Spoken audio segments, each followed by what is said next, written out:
Okay, so I have a timer. Okay, I'm back videotaping. Do we need to go off so I can cancel it so that they don't have to hear what you're about to tell me? How much storage do you have on this? A lot. 150? That's not that much if you're doing hour-long videos. That's insane. Well, I've been deleting videos too. So you are sketch at the face of the glacier. I'm sketch around here, except there's this sandbar we can stand on. It's worse here in the summer. Oh yeah. There's a lot of rushing here. Yeah. This is where our summer almost got flipped in her kayak. Yeah, I don't like that. Remember that? You were Yep. on the boat. I don't like that. I don't like cold water. I don't like walking on ice either. This is all a little sketch. You're the one, Raven's the one on this lake. You were about 4 years old. At the very far end, there's a place called Skater's Cabin. We came out. Kathy, you and I came out. I was 8 years old. 8? I remember this very well. You're tiny. I remember. And she and I held your hands and we skated out to an iceberg on beautiful ice. And we came back the next day. It was really cold with summer. Yeah. And we dropped you off. It was dark. It was at night because the days are so short. And I carried you in my boots, and I had you in the summer in your ice skates from the house. I carried you and plunked you down on the ice, turned around, came back, grabbed Summer, plunked her down the ice, turned around, grabbed my skates. Kathy had walked from her house with Jessica, and they were putting their skates on. That looked kind of wet. And I sit down there with my ice skates, and you come up soaking wet. Yeah. She had fallen through a hole that was smaller than a manhole, and the ice was solid like it is today, and I scooped her up and put her in the car and grabbed Summer and put her in the car and went out and looked at this hole, and my brain was so frozen because, I mean, you were crying. I was pretty freaked out. And she had fallen through until the ice was up to her arms. I had my arms on the ledge, so I fell in and I pushed myself out. And you were making noise and you're cracking through the ice, and what did Summer do? She went and got off the ice. She didn't say anything. Well, you and looked at the hole, right? I looked at the hole. It was just a little hole that she wouldn't even fit in now.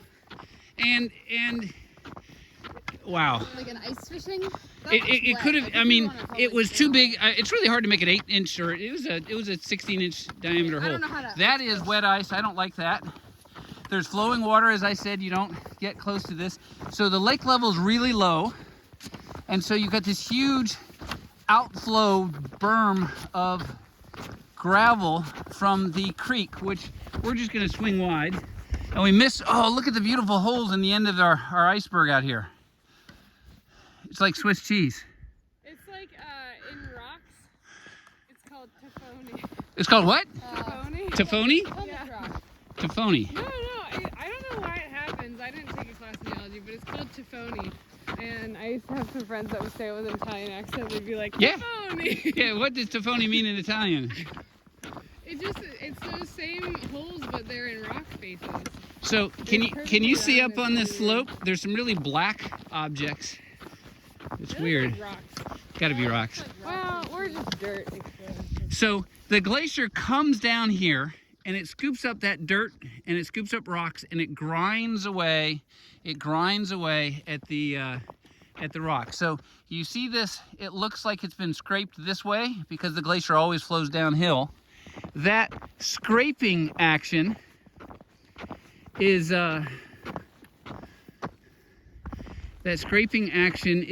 classic. It's called slick and slides. This is like Tafoni. Now we got good words here.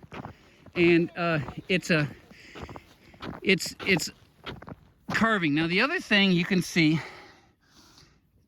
this is a classic U-shaped valley because it's been carved by a glacier. And so the edges get steep and then it disappears in the bottom and then the edges is steep. If you're in a water-shaped valley, it doesn't work that way.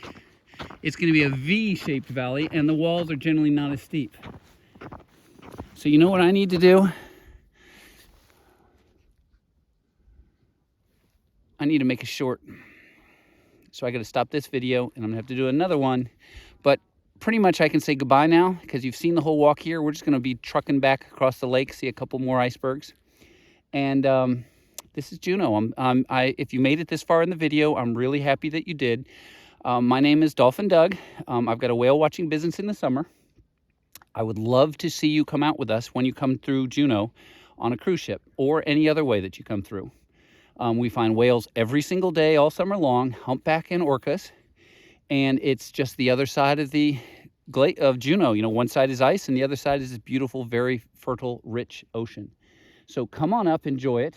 And I'm going to be trying to make videos like this, going on the walk out to the glacier, up on the mountains, showing you the whales, giving you a feel for Juneau. If you live in Juneau, then you can do this yourself. Maybe you want to watch it.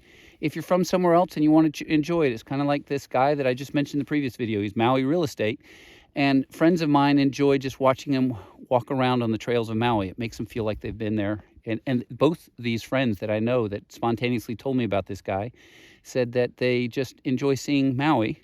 And the one will turn the sound off because you just like seeing the trails, which is what I'm trying to show you.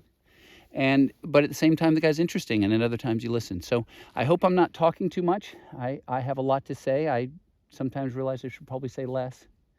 And I'd appreciate if you could subscribe. If you could put on notify. I'm going to try to make a video, try to make it every day. And if you watch, that's wonderful. If not, then I hope wherever you are, you're having a whale of a day and you got extra tufts. And my girls say it's time to go. So it's time to go. Bye-bye.